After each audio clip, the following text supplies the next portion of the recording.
AI Marketing Scam.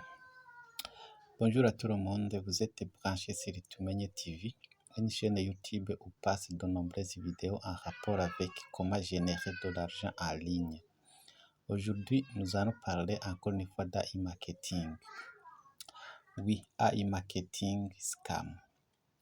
Beaucoup de gens se demandent si AI Marketing existe encore ou si elle n'a pas déjà scammé. Regardez donc la vidéo jusqu'à la fin. Ne ratez pas un petit clin d'œil juste vers la fin. Avant de commencer, j'aimerais vous dire ceci. Il y a des gens qui voient le titre d'une vidéo et directement ils passent aux commentaires sans toutefois connaître le contenu et le plus souvent ils commentent du n'importe quoi. D'autres se montrent comme si ce sont des experts en la matière alors que réellement ils n'en savent rien, comme moi, comme toi, comme tout le monde. Si vous ne parvenez pas à visualiser toute la vidéo, il vaut mieux ne pas mettre de commentaires. D'autres, lorsque le contenu de la vidéo ne contient de tout ce qu'ils veulent entendre, ils commentent également du n'importe quoi, sans toutefois donner ce qu'ils en savent. Alors, si vous êtes nouveau à la chaîne, je vous demande de vous abonner et d'activer la cloche de notification afin de toujours être averti de toutes les nouvelles vidéos postées. Vous pouvez également aimer la vidéo et la partager. Ça ne vous coûte vraiment rien. Seulement quelques petites secondes de votre temps. On se retrouve donc après cette brève introduction.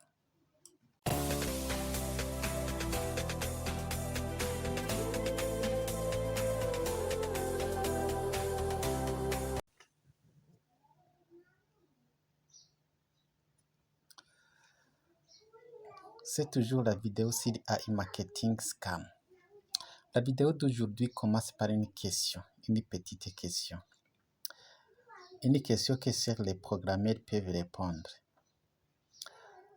C'est déjà une année qu'AI Marketing est en train de corriger des bugs survenus dans leur système, c'est dis-moi ce qu'ils nous font croire.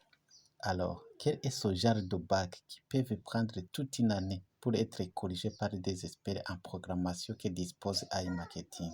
C'est pas impossible, mes chers amis. Ici, moi, je dirais que le site de AI Marketing fonctionne très bien, à part les retraits que AI Marketing elle-même a bloqués pour une raison que j'ai déjà parlé dans ma vidéo dernièrement. Même s'il y a quelques individus, qui ont failli sauter sur moi. Je ne sais pas pourquoi. Il y a également quelques petits dysfonctionnements qu'AI Marketing injecte de temps en temps pour justement nous faire croire qu'il s'agit bel et bien d'un problème technique. Si je peux dire par exemple des ventes qui affichent des zéros et corrigées quelques jours après. Le grand retard dans les balances des annonces, c'est pour diminuer les cashbacks tout simplement. Pourquoi? Parce que si les balances des annonces tombent, directement le robot commence à générer du cashback. Alors pour diminuer cela, AI Marketing fait en sorte que ces balances prennent tout un mois, voire 2 avant de tomber, alors que normalement c'était programmé pour 48 heures. Ça c'est justement pour diminuer les cashbacks. Ici, je me souviens dans notre site qui nous a fait presque la même chose pendant plus de 6 mois, mais il a fini par plier les bagages et il n'existait plus. Il avait même demandé de réinvestir de nouveau en fonds propres pour réactiver les soi-disant comptes. Ce qui avait créé à ce petit manœuvre ont perdu doublement. Ne tombez plus dans les pièges pareils, mes chers amis. Comme je l'ai dit dans ma dernière vidéo, le seul problème que connaît AI Marketing n'est autre que le problème de fond. Elle n'a pas de budget suffisant pour payer toutes les cashbacks. Et voilà pourquoi elle a bloqué les retraits. Si vous voulez, vous allez me comprendre, ou si vous ne voulez pas, vous n'allez pas me comprendre.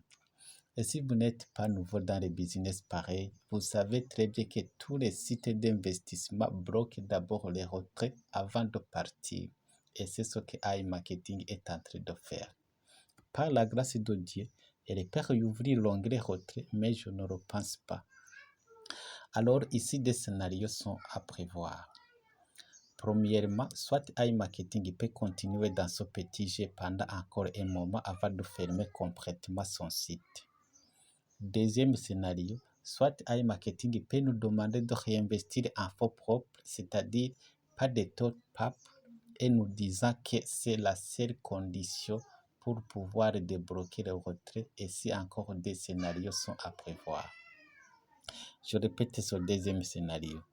Soit iMarketing peut nous demander d'encore une fois injecter de l'argent, c'est-à-dire que les top-up ne seront plus disponibles, et elle va nous dire que c'est la seule condition pour pouvoir débloquer les retraits. Ici encore, s'il s'ouvre, des scénarios sont aussi à prévoir. Premier scénario dans le deuxième scénario. Après avoir vu que nous avons encore une fois injecté de l'argent, iMarketing peut encore ouvrir les retraits comme si rien n'était et fonctionner pendant un certain moment avant la fermeture complète de son site. Deuxième scénario, s'il n'y a pas beaucoup d'investisseurs qui vont réinjecter encore de l'argent, iMarketing va directement fermer.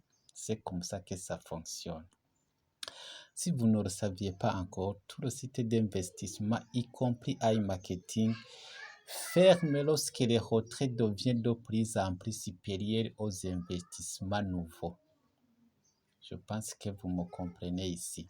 C'est-à-dire, s'il fait des calculs et trouve que les retraits sont supérieurs aux nouveaux investissements, pendant un mois, 2 mois, 3 mois, le site ferme. C'est comme ça que ça fonctionne. Avant de terminer, j'aimerais que vous sachiez ceci. On nous parle de fonds de protection, si c'est comme ça qu'on l'appelle. C'est-à-dire un fonds qui est destiné au remboursement. Je pense que tout le monde le sait ici. Lors du dernier remboursement, lors du dernier soi-disant remboursement. Alors, on nous a parlé du remboursement et j'ai vu sur pas mal de réseaux sociaux déjà qui se vantent comme quoi ils ont été remboursés par ce fonds de protection, y compris moi également. Alors ma question est celle-ci. Qui a déjà mis dans sa poche ou dans son wallet cet argent de remboursement? Dites-moi franchement. Et si ce n'est pas le cas, quel est son genre de remboursement? Quelqu'un qui te dit qu'il t'a remboursé au moment où il garde toujours ton argent et tu acceptes qu'il t'a remboursé. Vous voyez combien de fois nous sommes vraiment stupides. Voilà, je m'arrête par ici pour le moment et j'espère vous retrouver très prochainement. Vos commentaires sont toujours les bienvenus. C'était la vidéo sur iMarketing Scam.